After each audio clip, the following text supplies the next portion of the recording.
अखिल भूमंडलीय सर्व शिरोमणि मुनि समाज के संस्थापक आदि मुनीश्वर योगेश्वर सदगुरुदेव शिव मुनि महाराज की जय। उपस्थित मुनि वृंद, साधु सज्जन वृंद, संत वृंद, साधक वृंद, आध्यात्म ज्ञान के जिज्ञासुओं और प्रेमियों, आप सभी को मेरा कोटिशः नमन, सप्रेम जय जीव। तो आध्यात्मिक चर्चा चल रही है और हम लोग सदगुरुदेव शिव मुनि महाराज रचित ग्रंथ वेदांत सिद्धांत पर चर्चा कर रहे हैं और अध्याय 3 पर चर्चा हो रही है, बुद्धि महात्म में। आगे हम लोग पढ़ते हैं। लोग कहते हैं कि हम लोगों की बुद्धि ऐसी बलवती नहीं है कि उसके अनुसार चलकर सफलता प्राप्त कर सकें। गुरुदेव कह रहे हैं, लोग कहते हैं कि हम लोगों की बुद्धि ऐसी बलवती नहीं है कि उसके अनुसार चलकर सफलता प्राप्त कर सकें। अतः एक आचार्य का आश्रय आवश्यक है। अतः एक आचार्य का आवश्यक है ना, आश्रय लेना पड़ेगा बोल रहे हैं। लोग कहते हैं कि हम लोगों की बुद्धि मतलब बलवती नहीं है, इतनी बुद्धि बलवती नहीं है कि हम लोग उसके अनुसार चल सकें, अर्थात किसी महात्मा या आचार्य का मतलब आश्रय लेना ही पड़ेगा, ऐसे लोग कहते हैं।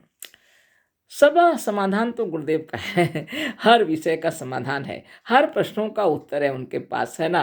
तो उसका उत्तर दे रहे हैं गुरुदेव। ऐसे लोगों से हमें इतना ही कहना है कि जब तक आप अपने पैरों से नहीं चलेंगे तब तक आपका पैर चलने के योग्य ना होगा। तो गुरुदेव कह रहे हैं, ऐसे हम इस विषय पर ऐसा कहना चाहते हैं कि जब तक आप अपने पैरों पर नहीं चलेंगे तब तक आपका पैर चलने योग्य नहीं होगा। बहुत बड़ी बात है, उदाहरण दे रहे हैं। जब लोग कहते हैं ना कि लोग कहते हैं कि हम लोगों की बुद्धि ऐसी बलवती नहीं है कि उसके अनुसार चलकर सफलता प्राप्त कर सकें, अतः एक आचार्य का आश्रय आवश्यक है। तब ऐसे लोगों से हमें इतना ही कहना है कि जब तक आप अपने पैरों से नहीं चलेंगे तब तक आपका पैर चलने के योग्य ना होगा, है ना। जो लड़का आश्रय को छोड़कर अपने पैरों से चलने का यत्न नहीं करेगा, वह कभी अपने पैरों से चलने के योग्य नहीं होगा।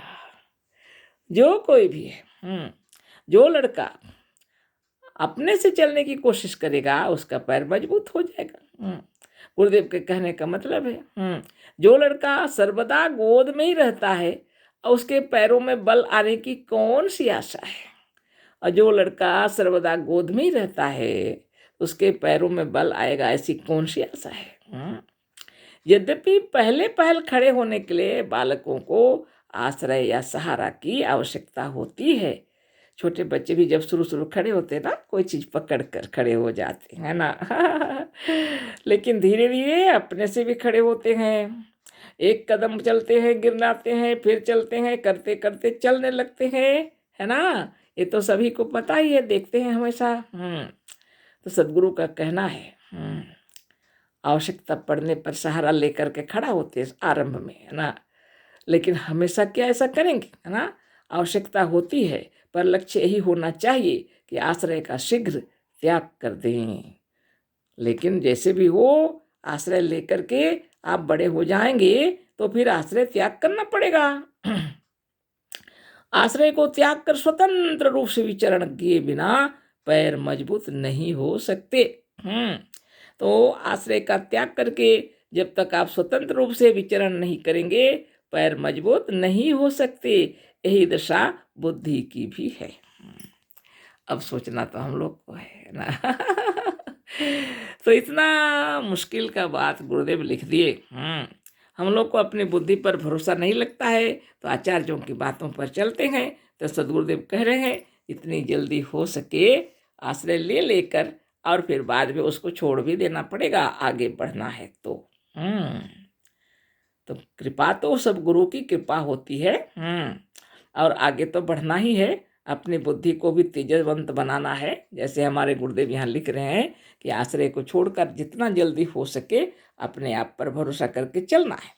उदाहरण फिर आगे और दिए हैं। जिस इंद्रिय से काम नहीं लिया जाता वह इंद्रिय सर्वथा बेकार और कमजोर हो जाती है। ठीक इसी तरह से लोग अपनी बुद्धि से काम ना लेकर उसे कमजोर बना रहे हैं। शरीर के अंदर भी अगर जिस इंद्रिय से काम हम लोग नहीं लेंगे तो कमजोर और बेकार हो जाएगा। उसी तरह हम लोग अपनी बुद्धि से जब काम नहीं ले रहे हैं तो हमारी बुद्धि भी कमजोर हो रही है। ये भी सोच लीजिए।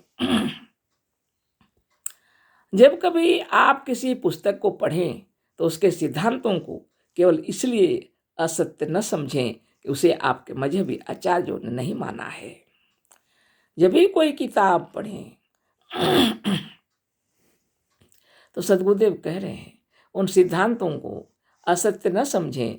आप ऐसा मत सोचिए कि आपके आचार्यों ने नहीं माना, ऐसा मत सोचिए, किंतु उस पर अपनी स्वतंत्र बुद्धि से पक्षपात रहित होकर विचार करें।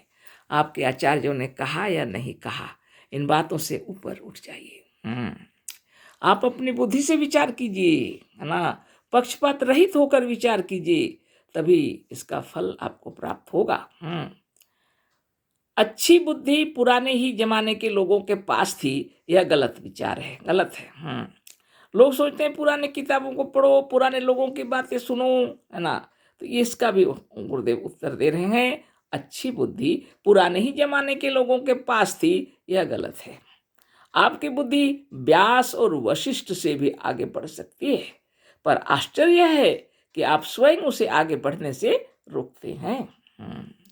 आपकी बुद्धि क्या हो सकती है? आगे बढ़ सकती है, व्यास और वशिष्ठ से भी आगे बढ़ सकती है, लेकिन आप आगे बढ़ना चाहें तब तो आपने तो रोक के रखा है। आप पहले ही से मान बैठे हैं कि हमारी बुद्धि इन ऋषियों की बुद्धि से आगे नहीं बढ़ सकती। आप पहले से ही मान रखे हैं कि हमारी बुद्धि इन ऋषियों की बुद्धि से आगे नहीं बढ़ सकती।